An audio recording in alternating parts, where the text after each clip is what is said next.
दोस्तों, knowledge universe academy से मैं आशुतोष मिश्रा और मैं आज एक बार पुनः उपस्थित हूँ आप लोगों के समक्ष कुछ नवीन प्रश्नों के साथ, जो कि आपके टीजीटी, पीजीटी, नेट, जेआरएफ, विभिन्न प्रदेशों के TET, TGT, PGT, bank, railway, SI इत्यादि हिंदी से रिलेटेड सभी परीक्षाओं के लिए, जिन परीक्षाओं में हिंदी से क्वेश्चन आते हैं उन सभी के लिए समान रूप से उपयोगी होंगे।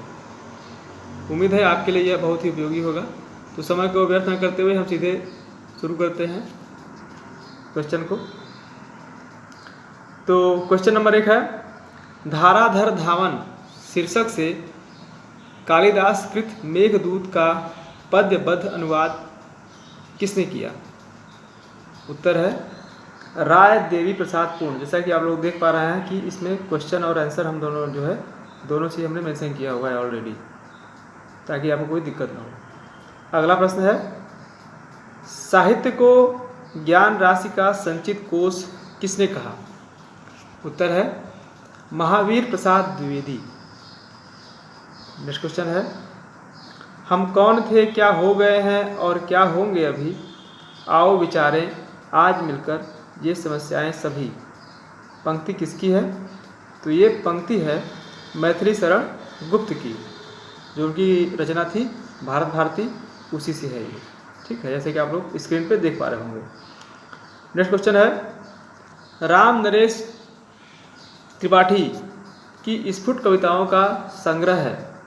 उत्तर है मानसी। नेक्स्ट क्वेश्चन है, किस कवि को एक भारतीय आत्मा कहा जाता है? उत्तर माखनलाल चतुर्वेदी। ये बहुत ही इंपॉर्टेंट क्वेश्चन है और यह लगभग सभी परीक्षाओं में क्वेश्चन पूछा जा चुका है। तो आपको ये क्वेश्चन याद होना चाहिए कि किस कवि को एक भारतीय आत्मा कहा जाता है। तो इसका उत्तर है माखनलाल चतुर्वेदी। माखनलाल चतुर्वेदी कहाँ के रहने वाले थे? तो ये एमपी के थे। ठीक है। नेक्स्ट क्वेश्चन है, नरेंद्र शर्मा का सर्वाधिक लोकप्रिय काव्य संग्रह है। उत्तर प्रवासी के गीत। नेक्स्ट क्वेश्चन है, अपलक और क्वासी काव्य कृति किसकी है? उत्तर बालकृष्ण शर्मा नवीन। नेक्स्ट क्वेश्चन है, राम की शक्ति पूजा की रचना निराला ने कब की? उत्तर है 1936 ईस्वी में। ये भी क्वेश्चन बहुत इंपॉर्टेंट है। कभी कभी पूछा जाता है कि सरोज स्मृति की रचना कब की गई, या फिर राम की शक्ति पूजा की रचना कब की गई। तो ये आपको याद होना चाहिए कि राम की शक्ति पूजा की रचना है इनकी, इसको निराला ने 1936 ईस्वी में की थी। एग्ज़ाम में यह भी पूछा जा सकता है कि निराला का पूरा नाम क्या था। ठीक है, तो वहाँ आपका जो उत्तर होगा सूर्यकांत त्रिपाठी निराला। ठीक है। अगला क्वेश्चन है, मनुष्यों की मुक्ति की तरह कविता की भी मुक्ति होती है। कथन है, ये कथन है निराला का, और कहाँ से है? आप लोग देख पा रहे होंगे परिमल की भूमिका से है। परिमल की ये रचना है, उसकी भूमिका में इन्होंने ये बात कही थी। ठीक है। अगला क्वेश्चन है, ले चल मुझे भुलावा देकर मेरे नाविक धीरे धीरे, ये पंक्ति किस रचना से है? तो ये जो इसके रचनाकार हैं वो है प्रसाद अर्थात जयशंकर प्रसाद, जो कि रहने वाले वाराणसी उत्तर प्रदेश के थे। अगला क्वेश्चन है, किस कवि ने दादा भाई नौरोजी को विलायत में काला कहे जाने पर अपनी कविता में क्षोभपूर्ण प्रतिक्रिया व्यक्त की थी? उत्तर बद्री नारायण चौधरी प्रेमगढ़। ये सभी क्वेश्चन इंपॉर्टेंट है, इसको आप लोग अपने नोटबुक में पढ़ते चलिए, लिखते चलिए, अच्छा रहेगा। ठीक है। अगला क्वेश्चन है, वियोगी हरि को किस कृति पर प्रयाग हिंदी साहित्य सम्मेलन की ओर से 1200 रुपये का मंगला प्रसाद पारितोषिक पुरस्कार मिला था? उत्तर है वीर सतसई। नेक्स्ट क्वेश्चन है, भारतेंदु ने अपनी किस कविता में विदेशी वस्तुओं के बहिष्कार की प्रेरणा दी है? उत्तर प्रबोधिनी। नेक्स्ट क्वेश्चन है, जयति राज राजेश्वरी जय जय परमेश पंक्ति किसकी है? तो ये पंक्ति राधा कृष्ण दास की है। नेक्स्ट क्वेश्चन है, कौन कवि भारतेंदु का फुफेरा भाई था? उत्तर राधा कृष्ण दास।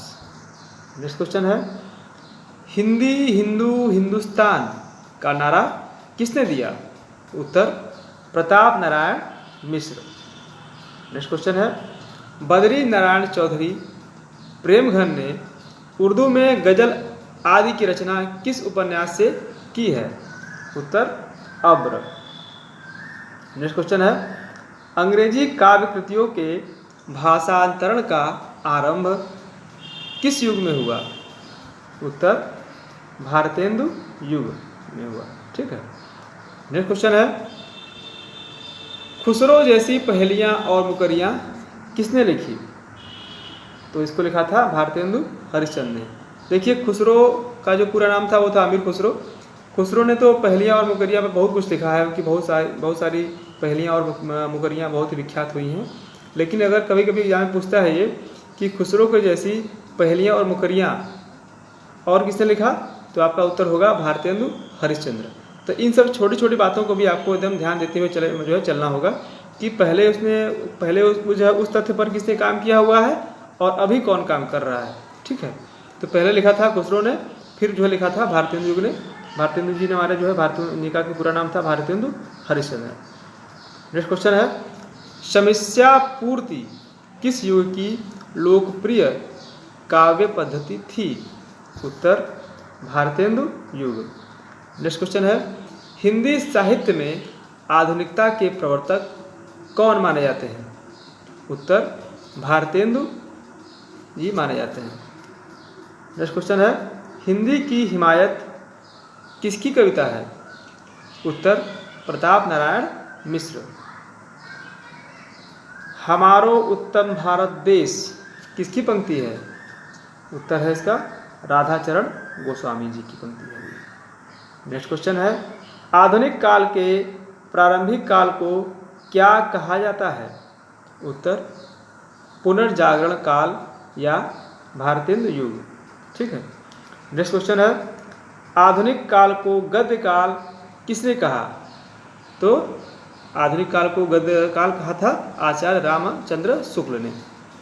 तो इस तरीके से जो है ये 25 क्वेश्चन पूरा हुए और ये 25 क्वेश्चन आपके लिए बहुत ही इंपॉर्टेंट है। इसको आपको अपने नोट सुनने में से भी नॉलेज होता है व्यक्ति को, लेकिन यदि इसको आप अपने नोटबुक में लिखते हैं तो आपके लिए वो काफ़ी ही बेनिफिशियल, बहुत ज़्यादा ही बेनिफिशियल आपके लिए रहता है वो, और वो लॉन्ग टाइम तक आपको याद रहता है। और आगे आपको मान लीजिए आप टीचिंग प्रोफेशन से जुड़ते हैं तो उसमें भी आपको वो काफ़ी सहायक सिद्ध होगा। चलिए इसी में आगे कुछ और बात करते हैं हम लोग कि आदिकाल का जो नामकरण किया गया था बहुत से विद्वानों के अनुसार, कुछ उस पर भी चर्चा कर लेते हैं हम लोग कि किसने आदिकाल को क्या कहा था। तो आदिकाल को आदिकाल कहा गया था हजारी प्रसाद द्विवेदी जो है हजारी प्रसाद द्विवेदी के द्वारा। फिर आदिकाल को वीरगाथा काल कहा गया था रामचंद्र शुक्ल के द्वारा। फिर महावीर प्रसाद द्विवेदी जी ने भी आदिकाल को बीजोपन काल कहा था। उसके बाद राम कुमार वर्मा ने भी आदिकाल को संधि काल और चारण काल कहा। फिर राहुल सांकृत्यायन, जैसा कि आप लोग देख पा रहे होंगे, ने आदिकाल को सिद्ध सामंत काल कहा था। फिर जो है हमारे मिश्र बंधु हुए, उन्होंने आरंभिक काल कहा। गणपत चंद्र गुप्त ने भी प्रारंभिक काल कहा या शून्य काल कहा। उसके पश्चात विश्वनाथ प्रसाद मिश्र, इन्होंने भी आदिकाल को वीर काल कहा। धीरेन्द्र वर्मा बहुत ही विख्यात इतिहासकार हुए हैं हमारे यहाँ हिंदी साहित्यकार थे ये। तो धीरेन्द्र वर्मा ने जो है इसको अपभ्रंश काल कहा। फिर चंद्रधर शर्मा गुलेरी का नाम आता है, इन्होंने भी आदिकाल को अपभ्रंश काल कहा। फिर उसके बाद ग्रियर्सन जी आ गए। ग्रियर्सन ने भी हर जगह अपना उंगली को उठाया हुआ है, जैसा कि आप लोग देखते होंगे कि हर जगह ये जो है कुछ न कुछ जो है हमारे हिंदी साहित्य के ऊपर कुछ न कुछ बोलते आए हैं। तो इन्होंने जो है लिखा था, जो है कहा आदिकाल को चारण काल। उसके बाद नाम आता है पृथ्वीनाथ कंवल का कुलश्रेष्ठ का। तो पृथ्वीनाथ कंवल कुलश्रेष्ठ जी ने भी आदिकाल को अंधकार काल कहा। फिर नाम आता है रमाशंकर शुक्ल रसाल का, तो इन्होंने जो है कहा था जय काव्य काल। फिर आता है राम ख्यावन पांडे का नाम, जो कि आदिकाल को संक्रमण काल कहे थे।